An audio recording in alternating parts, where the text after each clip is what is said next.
সাবকল আপনার একটা প্রশ্ন আছে।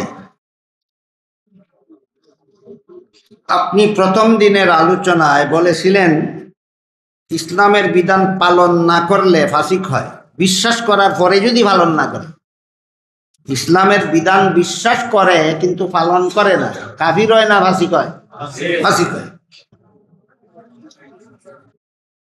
কিন্তু একজন ইমাম সাহেব হাদিসের হাওয়ালা দিয়ে বলেছেন ইচ্ছাকৃতভাবে নামাজ ছেড়ে দিলে সরাসরি কাফের হয়ে যায়।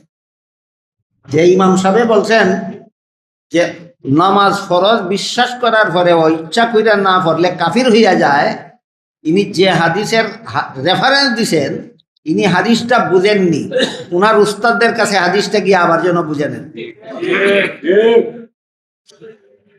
সাবকল আমার একটা অনুরোধ আছে আপনার কাছে। আজকে 3 দিন যাবত যে আমি আপনার খেদমত আই, ইফতার করিয়া আই আর বাড়িতে গিয়া সেহরি খাই, তারা কতহান ঘুমাই মনে করুন। গত 2 দিন 2 রাত আমার স্বাস্থ্য রক্ষার মতো ঘুম হইছে না, এই কারণে আজকে শরীরের অবস্থা খুব বেশি খারাপ। এখন আজকে যদি এখন রওনা দিই আমি, তাহলে গিয়া সেহরি খাওয়ার আগে হয়তো 1-1.5 ঘন্টা ঘুমাইতাম পারব। আর যদি দোয়ার পরে আপনারা মুসাফার চেষ্টা করুন যে ওখান বাদ হইব, আপনারা মুসাফাত না করলে তো কোনো গুনাহ হয় না, কিন্তু আমার স্বাস্থ্য নষ্ট করলে তো আপনারা গুনাহ হইব। যারা নিয়ত আছিল মুসাফার, আনা মুসাফায় আল্লাহ পুরা সব দিলেন। আর যদি ওখান বলে আমার সোয়াবের দরকার নাই, আপনারা ক্ষতি করারই দরকার, সে মুসাফার লাগে হাত বাড়াই।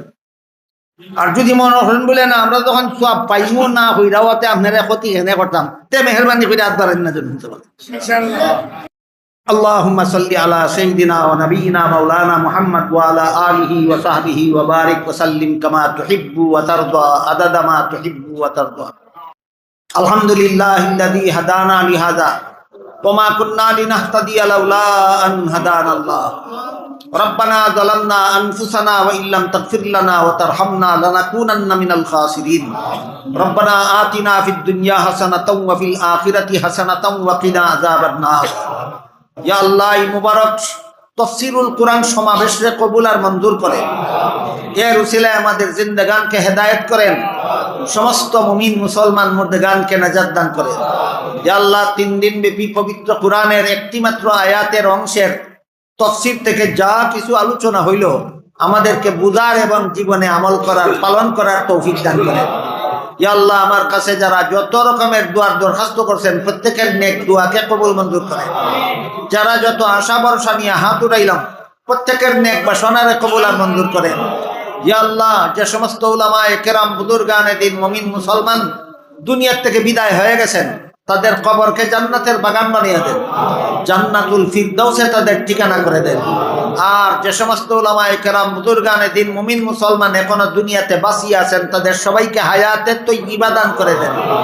ইয়া আল্লাহ, যেভাবে রোজা রাখলে তারাবি পড়লে রমজানের প্রথম দশক রহমত হয়, মধ্যের দশক মাগফিরাত হয়, শেষের দশক জাহান্নাম থেকে নাজাত হয়, ইয়া আল্লাহ সেইভাবে আমাদেরকে রোজা এবং তারাবি পড়ার তৌফিক দান করেন। ইয়া আল্লাহ, যেভাবে তওবা করলে জীবনের গুনাহ মাফ হয় সেইভাবে তওবা করার তৌফিক দান করেন। ইয়া আল্লাহ, আমাদেরকে গুনাহগার অবস্থায় রেখে রমজান বিদায় করবেন না। রমজান বিদায় হওয়ার আগে আগে আমাদেরকে তওবায়ে নাসুহা নসিব করেন। ইয়া আল্লাহ, যার উসিলায় আমাদের জীবনের সমস্ত গুনাহ মাফ হয়ে যায় সেই তওবা আমাদের নসিব করেন। ইয়া আল্লাহ, ইয়া আল্লাহ, আমাদের দেশ বাংলাদেশকে হেফাজত করুন। ইয়া আল্লাহ, বাংলাদেশের স্বাধীনতা হেফাজত করুন, বাংলাদেশের ভৌগোলিক সীমারেখা হেফাজত করুন, বাংলাদেশের সার্বভৌমত্ব হেফাজত করুন। ইয়া আল্লাহ, বাংলাদেশের সমস্ত বাসিন্দাদের জানমাল ইজ্জত হেফাজত করুন। ইয়া আল্লাহ, সমস্ত মুসলমানদের ঈমান আমল হেফাজত করুন। ইয়া আল্লাহ, সারা দুনিয়ার সমস্ত মজলুম মুসলমানদেরকে সাহায্য করুন। ইয়া আল্লাহ, জালিমদেরকে হেদায়েত করুন, যাদের কপালে হেদায়েত নাই তাদেরকে আপনার কুদরতি হাতে দমন করুন। ইয়া আল্লাহ, যেখানে যেখানে মুসলমান মজলুম সেখানে আপনার গায়বী সাহায্য করুন।